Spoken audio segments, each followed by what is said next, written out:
నమస్తే అండి, భీమవరం స్పెషల్ కిచెన్కి స్వాగతం. ఈరోజు రెసిపీ వచ్చేసి హైదరాబాదీ వెజ్ దమ్ బిర్యానీ. దమ్ బిర్యానీ అనేది మొఘల్స్ ఇండియాలో ఉన్నప్పుడు ఇండియన్స్కి ఇంట్రడ్యూస్ చేశారు.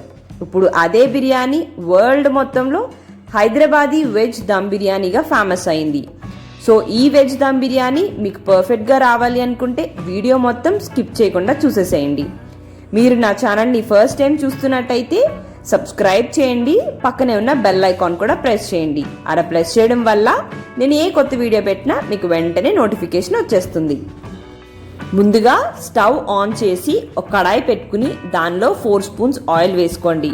దమ్ బిర్యానీలోకి కంపల్సరిగా ఫ్రైడ్ ఆనియన్స్ అనేవి యూజ్ చేయాలండి. అందుకోసం ఒక 3 మీడియం సైజ్ ఆనియన్ తీసుకుని ఇలాగా చిన్న చిన్న స్లైసెస్ లాగా కట్ చేసుకుని దీంట్లో వేసుకుని మీడియం ఫ్లేమ్లో పెట్టుకుని వేయించుకోవాలి. ఈ వేపిస్తున్నప్పుడు ఆయిల్ ఎక్కువగానే ఉండాలండి, లేకపోతే మాడిపోతాయి. ఇవి వేయిస్తున్నప్పుడు సాల్ట్ మాత్రం యూజ్ చేయకండి, ఓన్లీ ఆయిల్లో మాత్రమే ఫ్రై చేయండి. చాలా మంది ఈ స్టేజ్కి వచ్చిన తర్వాత ఆఫ్ చేసేస్తారండి.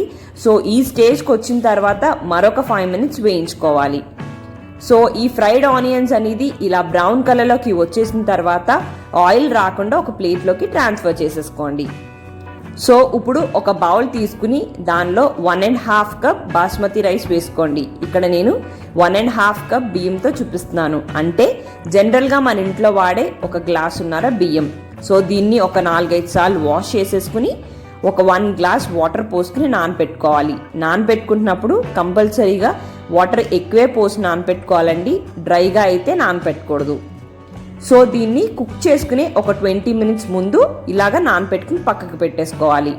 ఇప్పుడు ఏదైతే ఫ్రై చేసుకున్న ఆయిల్ ఉందో దాంట్లో మరొక 2 స్పూన్స్ నెయ్యి వేసుకోండి. నెయ్యి కానీ బటర్ కానీ వేసుకుంటేనే బాగుంటుంది. సో ఇప్పుడు నెయ్యి కరిగిపోయిన తర్వాత దీంట్లో 3 బిర్యానీ ఆకు, ఒక అనాస పువ్వు, ఒక 2 ఇంచ్ దాల్చిన చెక్క, 3 లవంగాలు, 4 ఇలాచి, 1 స్పూన్ షాహీ జీరా వేసుకుని ఇవన్నీ మంచి అరోమా రిలీజ్ చేసే వరకు కూడా వేయించుకోవాలి. ఇవేమి కలర్ మారక్కర్లేదండి, మంచి స్మెల్ వస్తూ ఉంటుంది, అప్పటి వరకు వేయించుకోవాలి. దీంట్లోంచి మంచి అరోమా రిలీజ్ అవ్వడం స్టార్ట్ అయిన తర్వాత ఒక మీడియం సైజ్ ఆనియన్ తీసుకుని ఇలా పీసెస్గా కట్ చేసుకుని దీంట్లో వేసుకోవాలి. మంచి కలర్ వచ్చే వరకు కూడా వేయించేసుకోవాలి. ఇవి మంచి కలర్ వచ్చిన తర్వాత దీంట్లో 1 స్పూన్ అల్లం వెల్లుల్లి పేస్ట్ వేసుకుని పచ్చివాసన పోయే వరకు కూడా వేయించుకోవాలి. అల్లం వెల్లుల్లి పేస్ట్ వాసన వస్తే బిర్యానీ మొత్తం స్మెల్ వచ్చేస్తుంది. సో వాసన రాకుండా వేయించుకోవాలి. సో అల్లం వెల్లుల్లి పేస్ట్ వాసన పోయిన తర్వాత వెజిటేబుల్స్ తీసుకుని దీంట్లోకి వేసుకోవాలి. 2 క్యారెట్స్, కొద్దిగా కాలీఫ్లవర్, 2 పొటాటో అండ్ కొన్ని ఫ్రెంచ్ బీన్స్. మీరు కావాలి అంటే ఫ్రెంచ్ బీన్స్ బదులు కొన్ని బఠానీలు కూడా వేసుకోవచ్చు. ఈ వెజిటేబుల్స్ అనేవి 2 కప్పుల నుంచి 2.5 కప్పుల వరకు ఉండొచ్చు. ఇవి ఒకసారి అటు ఇటు తిప్పుకుని మూత పెట్టుకుని ఒక 5 మినిట్స్ మగ్గనివ్వాలి. ఒక 5 మినిట్స్ ఇలా మగ్గిపోయిన తర్వాత మరొకసారి మొత్తం అంతా కలుపుకుని దీంట్లోకి 1.5 స్పూన్ సాల్ట్ వేసుకోవాలి. ఈ సాల్ట్ అనేది కావాలి అంటే తర్వాత చెక్ చేసుకుని కూడా వేసుకోవచ్చు. అలానే దీంట్లో 1 స్పూన్ కారం, 1/2 స్పూన్ పసుపు, 1.5 స్పూన్ బిర్యానీ మసాలా కూడా వేసుకోండి. ఈ బిర్యానీ మసాలా అనేది నేను డిస్క్రిప్షన్లో లింక్ ఇస్తానండి. ఇంట్లో చేసుకున్న బిర్యానీ మసాలా అయితేనే బాగుంటుంది. అలానే ఒక 1/2 స్పూన్ గరం మసాలా కూడా వేసుకోండి, దాని లింక్ కూడా డిస్క్రిప్షన్లో ఇస్తాను. ఇవన్నీ వేసుకున్న తర్వాత అన్నీ కలిసేలాగా ఒకసారి కలుపుకోండి. ఇవి మొత్తం అంతా కలిపేసుకున్న తర్వాత దీంట్లోకి 1 కప్ పెరుగుని వేసుకోండి. ఈ పెరుగు అనేది చిక్కగా ఉంటేనే బాగుంటుంది అండి. సో పెరుగు మొత్తం వేసేసుకున్న తర్వాత ఒకసారి మొత్తం అంతా తిప్పుకుని దీన్ని దగ్గర పడే వరకు కూడా కుక్ చేసుకోవాలి. ఇలా హాఫ్ కుక్ అయిపోయిన తర్వాత సాల్ట్ చెక్ చేసుకోవాలంటే ఈ స్టేజ్లో చెక్ చేసుకున్న తర్వాత మీకు దీంట్లో పన్నీర్ కూడా యాడ్ చేసుకోవాలి అనుకుంటే కనుక ఒక 100 గ్రామ్స్ పన్నీర్ని తీసుకుని ఇలా పీసెస్గా కట్ చేసుకుని దీంట్లోకి వేసుకోవాలి. పన్నీర్ చాలా తక్కువ టైంలోనే ఉడికిపోతుంది కాబట్టి ఫస్ట్లోనే వేయవలసిన అవసరం లేదు అండి. ఒకసారి మొత్తం అంతా కలిసేలాగా బాగా తిప్పుకుని కర్రీ మొత్తం దగ్గర పడే వరకు కూడా ఉంచేసేయాలి. ఇప్పుడు కర్రీ ఇలా దగ్గర పడే స్టేజ్ వచ్చేసిన తర్వాత స్టవ్ ఆఫ్ చేసేసి పక్కకు పెట్టేసుకోండి. రైస్ కుక్ చేయడం కోసం ఒక బాండీని పెట్టుకుని దాంట్లో 8 కప్స్ ఆఫ్ వాటర్ పోసుకోండి. కర్రీ చేసుకుంటూ ఒక పక్కన ప్యారలల్గా ఈ రైస్ని కూడా కుక్ చేసేసుకోవచ్చు. సో దీన్ని ఇప్పుడు హై ఫ్లేమ్లో పెట్టుకుని దీంట్లో ఒక 2 స్పూన్స్ ఆయిల్ వేసుకోండి. ఆయిల్ వేసుకోవడం వల్ల రైస్ అనేది ఒకదానికి ఒకటే అంటుకోకుండా వస్తుంది. అలానే దీంట్లో 2 బిర్యానీ ఆకు, 2 లవంగాలు, ఒక 2 ఇంచ్ దాల్చిన చెక్క, ఒక 6-7 మిరియాలు, అలానే ఒక అనాస పువ్వు, 1 స్పూన్ సాల్ట్ అనేది మనం చెక్ చేసుకుంటున్నప్పుడు లైట్గా ఉప్పగా ఉంటే కనుక రైస్లోకి బాగా పడుతుంది. అలానే మీకు స్పైసీగా కావాలి అనుకుంటే ఒక 1/2 స్పూన్ బిర్యానీ మసాలా కూడా దీంట్లో యాడ్ చేసుకోండి. దానివల్ల రైస్ కూడా బాగా పడుతుంది. ఇప్పుడు ఇలా వాటర్ మరగడం స్టార్ట్ అయిపోయిన తర్వాత ముందుగా నానపెట్టుకున్న బిర్యానీ రైస్ని దీంట్లోకి వేసేసుకుని కుక్ చేసుకోవాలి. ఇలా కుక్ అవుతున్నప్పుడు ఇది 80% కుక్ అవ్వాలి అండి. 80% అంటే ఏంటి అంటే కొంచెం రైస్ తీసుకుని ఒక మెతుకు పట్టుకుని దాన్ని బ్రేక్ చేస్తే మెత్తగా 3 ముక్కలు అయిపోతే కనుక అది 80% కుక్ అయిపోయినట్టే. ఈ స్టేజ్ వచ్చిన తర్వాత దీన్ని ఒక స్ట్రైనర్లోకి వడకట్టేసుకోవాలి. దానికోసం ఒక గిన్నె పెట్టుకుని దానిపైన ఒక స్ట్రైనర్ని ప్లేస్ చేసేసి ఈ రైస్ని వాటర్తో పాటు దీంట్లోకి వేసేసుకోవాలి. ఇలా వేసేసుకున్న తర్వాత వెంటనే దీంట్లో చన్నీళ్ళు పోసేసుకోండి. లేదంటే రైస్ అనేది ఇంకా ఎక్కువ కుక్ అయిపోతుంది కాబట్టి వెంటనే చన్నీళ్ళు పోసేసుకోవాలి.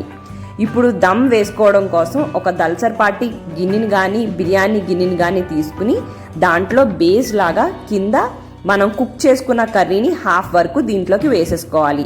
దానిపైన కొద్దిగా కొత్తిమీర, ఇప్పుడు దానిపైన ఏదైతే రైస్ కుక్ చేసుకున్నామో దాన్ని హాఫ్ వరకు దీనిపైన లేయర్ లాగా మొత్తం అంతా వేసేసుకోవాలి. ఇలా వేసేసుకున్న తర్వాత మరొకసారి కొద్దిగా కొత్తిమీర అండ్ కొద్దిగా పుదీనాని తీసుకుని దీంట్లోకి వేసేసుకోండి. అలానే ఏవైతే ఫ్రై చేసి పెట్టుకున్న ఆనియన్స్ ఉన్నాయో ఫ్రైడ్ ఆనియన్స్ వాటిని కూడా సగం పార్ట్ చేసేసి సగం పార్ట్ దీంట్లోకి వేసేసుకోవాలి. మీకు బాగా స్పైసీగా కావాలి అనుకుంటే కనుక ఒక 2 పించ్ల బిర్యానీ మసాలా తీసుకుని దీంట్లోకి వేసుకోండి. దానివల్ల రైస్కి బాగా పడుతుంది అండి. సో అలానే దీనిపైన మిగతాది ఏదైతే కర్రీ ఉంటుందో మిగతా కర్రీ అంతా దీని మీద ప్లేస్ చేసేసుకోండి. అలానే మిగతా ఏదైతే రైస్ ఉంటుందో ఆ రైస్ మొత్తం దీని మీద వేసేసుకోండి. ఇలా కర్రీ అండ్ రైస్ వేసేసుకున్న తర్వాత మరొకసారి పుదీనా అండ్ కొత్తిమీరని కూడా దీనిపైన వేసేసుకోండి. పుదీనానైతే మిస్ చేయకండి. దమ్ బిర్యానీలో పుదీనా కంపల్సరీగా వేసుకోవాలి. అలానే ఏవైతే మిగతా ఫ్రైడ్ ఆనియన్స్ ఉంటాయో అవి కూడా దీని మీద వేసేసుకోండి. మీకు జీడిపప్పులు కావాలి అనుకుంటే కనుక నేతిలో వేయించుకున్న జీడిపప్పులు కూడా వేసుకోండి. కానీ కంపల్సరీగా వేసుకుంటేనే టేస్ట్ అనేది బాగుంటుందండి. మీకు స్పైసీగా కావాలైనా కాకపోయినా కూడా కంపల్సరీ 2 పించ్ల బిర్యానీ మసాలా అనేది కంపల్సరీ పైన అయితే వేసుకోవాలి. ఇలా మొత్తం అంతా చేసేసుకున్న దాని తర్వాత ఒక 1 స్పూన్ నెయ్యి తీసుకుని దీంట్లోకి వేసేసుకోవాలి. ఇప్పుడు మూత పెట్టుకోవడం కోసం ఇక్కడ నేను గ్లాస్ లిడ్ యూజ్ చేస్తున్నానండి. మీరు నార్మల్ లిడ్ యూజ్ చేసినా కూడా మనం జనరల్గా మైదా పిండితో దీన్ని సీల్ చేస్తాం. అలా కాకుండా మీకు ఇక్కడ ఇంకొక ఆప్షన్ చూపిస్తా చూడండి. మీ దగ్గర అల్యూమినియం ఫాయిల్ పేపర్స్ ఉంటే కనుక మీరు ఈ బాండీ సైజ్కి సరిపడేది కట్ చేసుకుని దీన్ని దాంతో సీల్ చేసేసేయండి. మీరు నార్మల్ బిర్యానీ గిన్నె వాడినా కూడా దాన్ని ఇలా సీల్ చేసేసుకోవచ్చు. మైదా పిండి అయితే ఎంతో కొంత బయటికి ఆవిరిపోతుంది, కానీ ఇదైతే మాత్రం 100% పోదు అండి.